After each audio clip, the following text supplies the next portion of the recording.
Hey guys, just wanted to jump on really off the cuff. I've had a morning coffee and wanted to talk about the markets because we're in an interesting time in crypto where we're a month away from the US election. We've got war escalation in the US, a lot of uncertainty, and I feel as though we're sort of on a knife's edge where it could go either way. Like, I'm ultra bullish long term, as you know, and I think medium to long term prices will increase regardless. But I think there's so much uncertainty, particularly around the election, that people are concerned about a Harris administration. And I think if a Harris administration gets elected in the short term, I don't think it's going to be good for crypto. And if the war continues to escalate in the US, I don't think it's going to be good. But if we think about the fundamentals and long term, with the M2 money supply and printers firing up, rates coming down, then that's, amazing environments for Bitcoin, especially, right? And I think long term, regardless of who gets elected, that Bitcoin will do really well. Bitcoin hit all-time highs with the Biden administration, where rates are high, inflation was high, and everything was against crypto, and Bitcoin still hit an all-time high. Now, there's only been 24 altcoins that have actually outperformed Bitcoin, year to date, out of the 15 plus thousand that are, in the market. And that's a really interesting stat because I talked to a lot of people who want to increase the risk of their portfolio and try and get more returns by buying more altcoins, but it's actually done the opposite. And Bitcoin's up 35-40% year to date, and most altcoins, or the others category, which is the top 150, I think, altcoins on average, is down 11 or 12%. So, on average, if you bought altcoins or you have heavier allocation of altcoins this year, you're down. Ethereum's underperformed, everything's, really underperformed against Bitcoin. And I think the one big thing that's different about this cycle is the fact that there are thousands and thousands more coins this cycle. I saw a stat that, on CoinGecko, I think there's 15 or 16,000, on CoinGecko, but there's a lot more that don't even make it there. There's literally thousands of coins being created every day.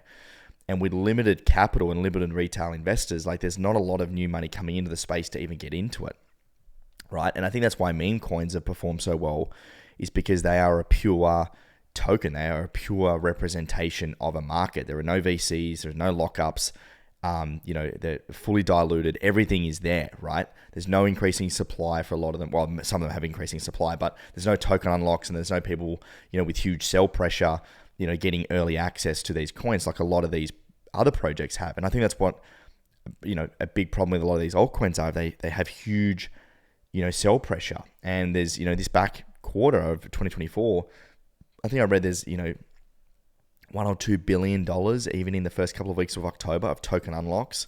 Even, Solana and Sui, arguably some of the biggest assets. So, I think VCs continue to back these infrastructure plays because it has so much potential to get into the billions of dollars of valuations.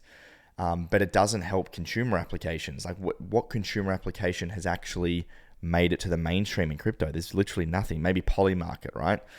We're still missing that consumer application that people can back and invest in. And I think that's why a lot of the consumer applications in crypto are not getting high valuations, is because, well, one, they're not really solving a problem that, the world needs solved. And then there's not a lot of, user adoption. And then there's also not a lot of VC backing it either. They're going all into infrastructure. So what you get is this massive overcapitalization of, layer ones, for example. There are so many layer one blockchains. Do we really need all these layer one blockchains? Yes, maybe not. But that's what VCs are getting behind. That's what creates the narratives. And now we're onto these new next gen layer ones, Sui and Berachain and Aptos and all these other chains. And, it's really just narrative driven at the moment. But I think fundamentally, what we're missing in crypto is we're actually missing the consumer application. We need the chat GPT of crypto. Where is that? It's so frustrating that I've been in this space for 7 or 8 years, and you go and still talk to anyone outside of crypto, the only thing they really know of is Bitcoin, and they don't understand it still. And when you say that, even the idea of saying that there's 15,000 other cryptocurrency projects out there, and what does it do? You start to talk about any of them, and you just get this blank look in the face. It's so confusing what crypto still does, and I'm ultra bullish on DeFi. I'm ultra bullish on DePIN and AI and all these things, but still, what problem is that solving right now that real people need solved? We haven't got that yet. We really do need that chat GPT of crypto. Hopefully that comes soon. Coming back from Token 2049 in Singapore, the biggest talk from the VCs was that, there's not enough good founders to even create these good consumer applications. So, I think for me, the way I'm playing this cycle is that I'm simplifying it even more. I'm still ultra bullish Bitcoin. I'm ultra bullish Ethereum. I'm ultra bullish Solana. I think these chains and bigger projects are going to do really well. I'm big on DeFi. Maple for me has been a big investment that I've had for a long time, and it continues to increase TVL. It's actually getting, companies outside of crypto using their product to earn a yield, and using real world assets to actually get a good return on investment. So I'm ultra bullish on that. AI, I just think in general is massively not underappreciated, but the knowledge around it is very low. Like even me, going and listening to some of these talks around the AI over in token, like it's some super smart people, right? For the plain person, like you're not going to understand a lot of it, but I think it's going to have a massive impact. And again, a narrative, I think it's going to be, very exciting into a retail wave. But again, all these assets are well and good, but they've all underperformed against Bitcoin. And it's really going to take, in my opinion, Bitcoin to reach all-time highs and break through and get that sort of price appreciation before we start to see the other assets move. And the perfect example of that is the ETH BTC chart. You look at previous bull markets, it doesn't tend to outperform until like the last, month or two of a bull market when Bitcoin's spent, it's had its time, and now they start to rotate, capital from sort of top to bottom. So I just think at the moment, you don't want to over allocate into altcoins, in my opinion, because I think Bitcoin will continue to do well regardless of the election, regardless of what happens. But I think, in a Harris administration in the short term, I don't think altcoins are going to perform well. I think they could continue to be squeezed. And I think it's going to be hard for altcoins to get their limelight until we start to see retail investors come back. So, in terms of sell strategy and timing, I still think the 4-year cycle is intact. My sell strategy still is to sell down all of my altcoins at the peak of this cycle. I still think that's middle to next year, in my opinion. But, in terms of looking at, Bitcoin that's compounding at 45% year over year for the last 10 years, it's up 140% over the last 12 months. Like, I think we need to lower our expectations on like trying to get these 10, 20, 30x returns, because I think that's effectively going to do the opposite, because you're going to add more risk into assets that aren't going to get a lot of attention, chasing returns, and essentially you'll underplay the bull market. A lot of the focus and attention is on the majors right now. I think simplifying that, again, cutting the old coins that we're hoping that are going to come back. I just don't see the old chains, the old layer ones, some of the metaverse projects coming back. It's all about the new narratives, AI, new layer ones, blockchains. But I just think we've got to keep coming back and not, underappreciate Bitcoin for what it is. And, if there's anything that I've learned over the last, 6 or 7 years in crypto, is it to never underappreciate the big guy in the room, and that's Bitcoin. I think we will have an altcoin season at some point, but I don't think that's going to be until potentially next year. And that's when you can rotate capital into altcoins at the start of that. You don't have to risk now and sit and wait. I've got some pretty good altcoin positions, but I've been in those for a couple of years. Like if you're wanting to add risk now, I think just hold out and at least get through this US election. Because on the downside, the war escalates, and that's not good for any markets, right? Crypto does what it does. It's super liquid. If people need money, they're going to run to Bitcoin because it's a very easy way to get access to money and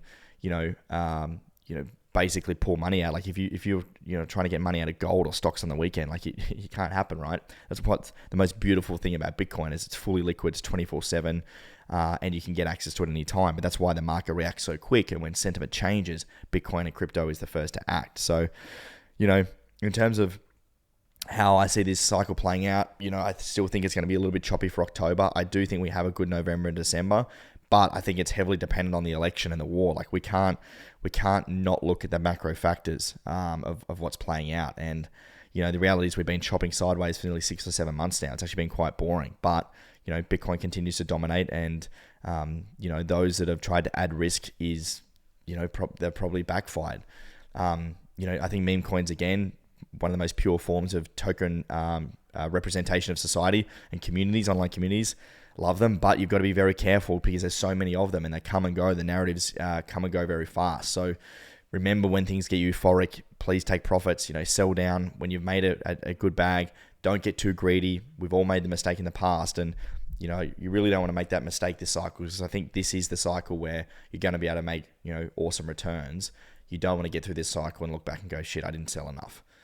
We've all got, high aspirations of where this cycle could go, and how much money we could make. But at the end of the day, you've got to sell, and things will get euphoric, things will get crazy, things will go wild.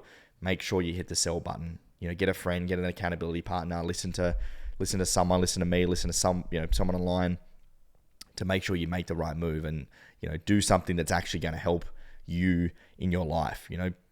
Crypto is crypto, life is life. Use crypto to help do other things outside of just refreshing the portfolio and have a lot of numbers on your portfolio. Like, actually, let's do something this cycle, let's make a difference, and let's actually use crypto as a vehicle for all the pain and suffering we go through with these downturns and these choppiness and all this, to actually make a difference. Don't go through this cycle and round trip.